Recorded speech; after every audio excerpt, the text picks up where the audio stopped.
భార్య: ఏమండి, మీ తమ్ముడికి మీరైనా చెప్పొచ్చు గదా! తను చేసుకోబోయే అమ్మాయి అస్సలు బాగోలేదని. భర్త: నేనెందుకు చెప్పాలి? నా పెళ్ళప్పుడు ఇదే విషయం నాతో చెప్పాడా? పవన్: అరే కార్తీక్, సిటీలో చలి చాలా ఎక్కువగా ఉంది. కార్తీక్: నీకెలా తెలిసింది? పవన్: నిన్న రాత్రి సెకండ్ షో సినిమా చూసి వస్తుంటే రోడ్డు పక్కన కారు వణికిపోతూ కనిపించింది. కొడుకు: నాన్న, మనం చేసిన తప్పులను గురించి తెలుసుకోవడానికి ఏమైనా మార్గం ఉందా? తండ్రి: ఏముంది, నేను చేసిన తప్పులు ఏమైనా ఉన్నాయా అని నీ భార్యని అడుగు. ఆమె మొత్తం నీ తప్పులతో పాటు నీ కుటుంబం, నీ వంశం తాలూకు తప్పులను కూడా చెప్తుంది. వినయ్: ఇదిగో బేబీ, నీ కోసం పరుగు పందెంలో గెలిచి రింగ్ తీసుకొచ్చాను. శ్రావణి: సూపర్, నీతో పాటు ఎంతమంది పరిగెత్తారు?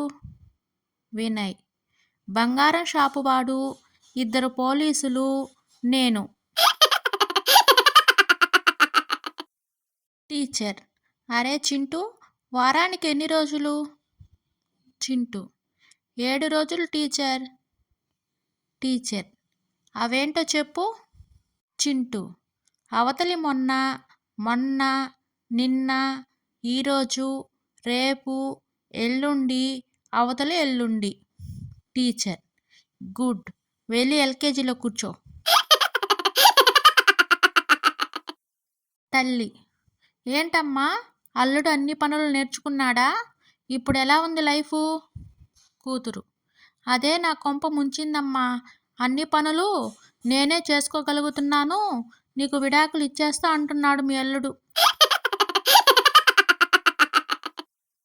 వసంత్: అదేంటా రాము, రోజు రోజుకి లావైపోతున్నావు?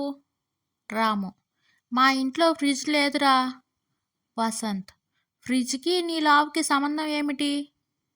రాము: ఏముంది, మిగిలిపోయినవి దాచుకోవడానికి ఏమీ లేదని మా ఆవిడ అన్నీ నాతో తినిపిస్తుంటుంది.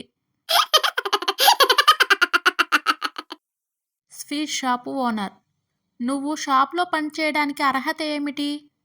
వినయ్: నాకు షుగర్ ఉంది sir. Sweet shop owner: super, రేపే వచ్చి పనిలో జాయిన్ అవ్వు.